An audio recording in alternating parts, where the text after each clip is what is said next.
In this tutorial today, we'll be taking a look at EZWrite features specifically for education.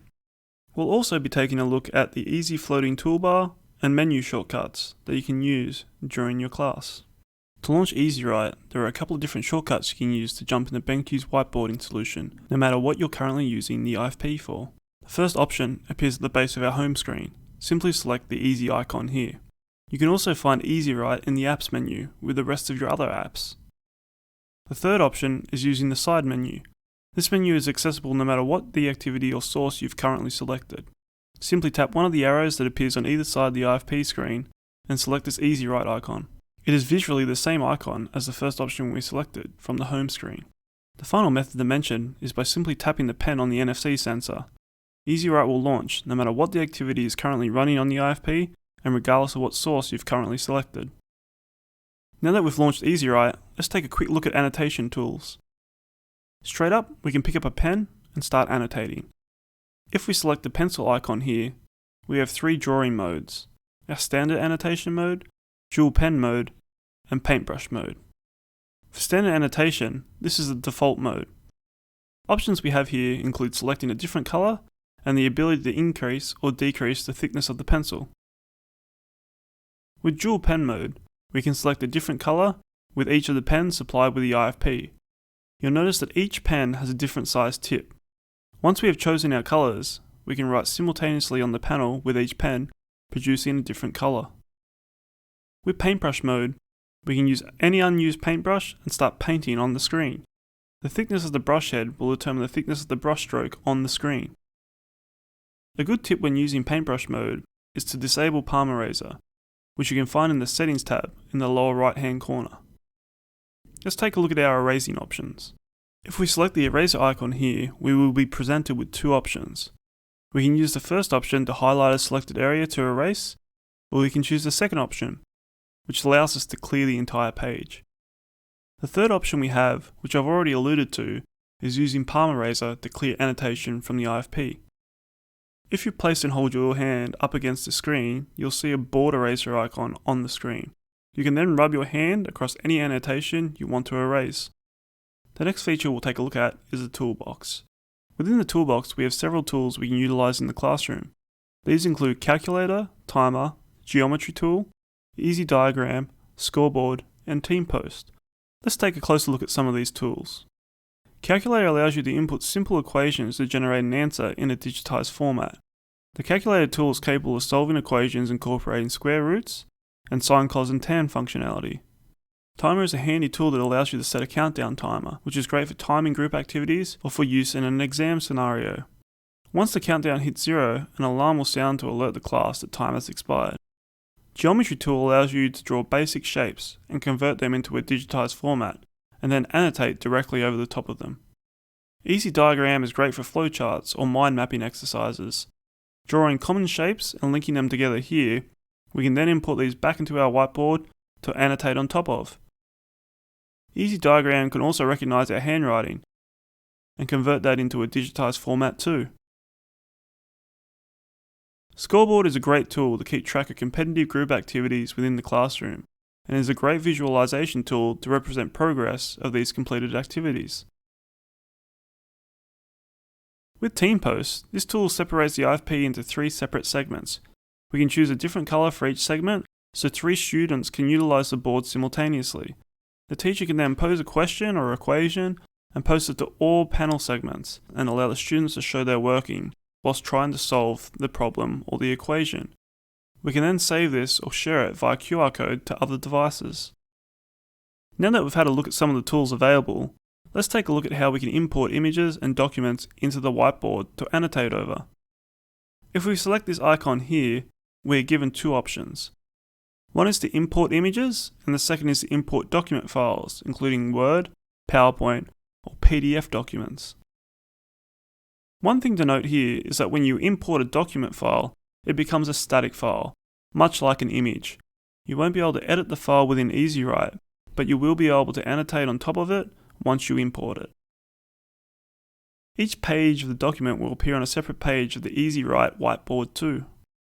Moving across the screen, we have undo and redo buttons, and next to these we have a button that looks like a scroll of paper. If we select this, we can view a whole bunch of pre-existing templates. If you select one of these templates, it will lock to the background layer of the whiteboard. This will make it easier to annotate on top of, or to add any images to it too. Another option that's available in our Backgrounds tab is the Add button. This allows us to import our own backgrounds or templates that we would use on a regular basis. Next to our Backgrounds tab, we can view our Page Manager. Within Page Manager, we can add a page, duplicate an existing page, which is handy to show progression from one to the next, and you can also delete pages here too. You can also rearrange the order that your pages appear in, and we can also jump between pages simply by tapping the page we would like to view. Next to the Page Manager, we have the Settings cog icon. One of the settings in here that you may find you need to toggle on and off every now and then is the Parm Eraser feature, which we saw earlier. If we move back to the other side of the toolbar, we can see a few more options here. Here we can close the app with this icon, we can save our EZWrite session as a PDF or each page as a separate image file, and we can choose a location of where we would like to save this file to. Location options include any local storage, such as USB drives and internal storage, any network drives attached to the IFP, and also, if we have signed in with our AMS account, any cloud drives we have currently connected to that account too. The next button across is the Share button. If we select this, it presents us with three sharing options. We can share via QR code, which will appear on screen and allow us to scan the code with our mobile devices or tablets. We can email if an email address has previously been set up on the IFP, or we can print to a network printer that has been set up previously as well. The next icon is the Record feature. This Record feature will allow us to record anything that is on the screen, any annotation we make, and it will also record our voices too via the built-in microphone array. The file created is in MP4 format, so it can be played back on any device that is capable of playing this format, and it is stored locally on the IFP. This file can be moved to another storage option at a later time. This feature will also enable a teacher to send this file to a student if they've been absent from class to catch up, or it's a great tool to revise lesson structure and make adjustments. The next icon, represented by a person with a plus symbol, will activate our cloud whiteboarding solution. If we press this icon, it will give us two options. We can invite, which will make this IFP the host, and not only can other users on their own devices join the session, but other BenQ IFPs can join too. The second option is to join, so if another BenQ IFP has started a cloud whiteboarding session, we can join that and collaborate from our own BenQ IFP. For this demonstration, we'll select the invite option. A QR code will generate on screen. We can scan this QR code with our mobile devices or tablets, or we can type in this URL into our Chrome or Safari browsers and enter the room ID.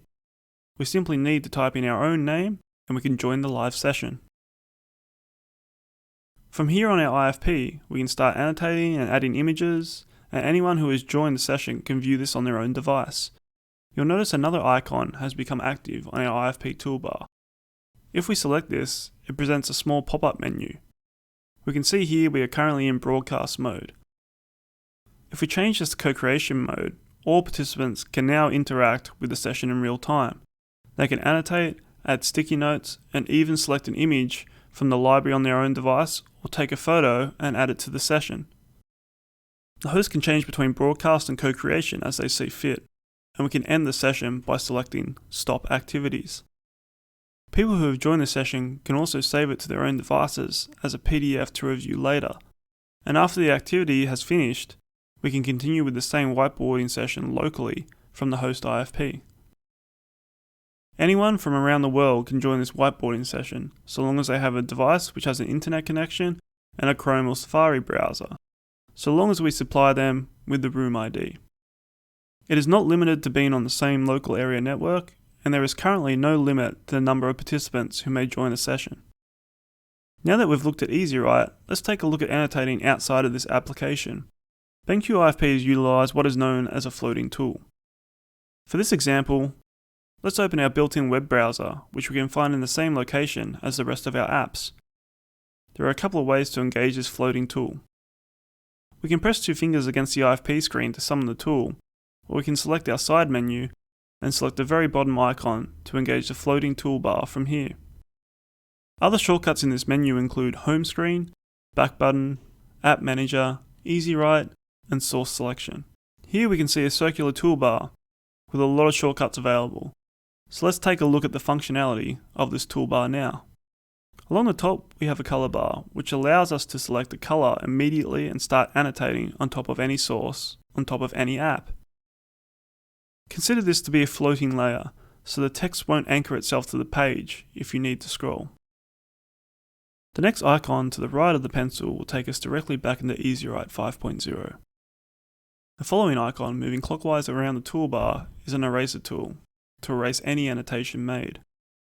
At the base of the floating tool, we have our folder icon, which will open the AMS app. Moving around to the left of that, we have our camera icon, which will allow us to take a screenshot of what is currently shown on screen. This will include any annotation we have made.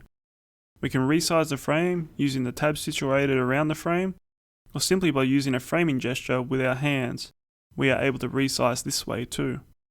We can also drag this frame around the screen to change where the screen capture will take place. Within this frame, you'll notice a couple of extra options. We can cancel the screenshot, we can resize the frame to full screen, we can save the capture, or we can import directly back into an EZWrite whiteboarding session and continue to annotate over the image. The final icon in the floating tool is a record feature. We have seen this previously within EZWrite, but this feature also works exactly the same anywhere on the Android system too. Please note, the record feature does not work outside of the Android operating system. So for example, you cannot record on a HDMI source. The floating tool can be activated on top of any source, whether we're using Android, HDMI source, or even if we are casting via InstaShare. We can access these other sources simply by swiping up from the bottom of our screen and selecting the appropriate source. This concludes our EZWrite, floating tool, and menu overview for the BenQ interactive flat panel. For more information on InstaShare, IAM, AMS, DMS, and Xsign Broadcast, please check out our other tutorial videos. Thanks for watching.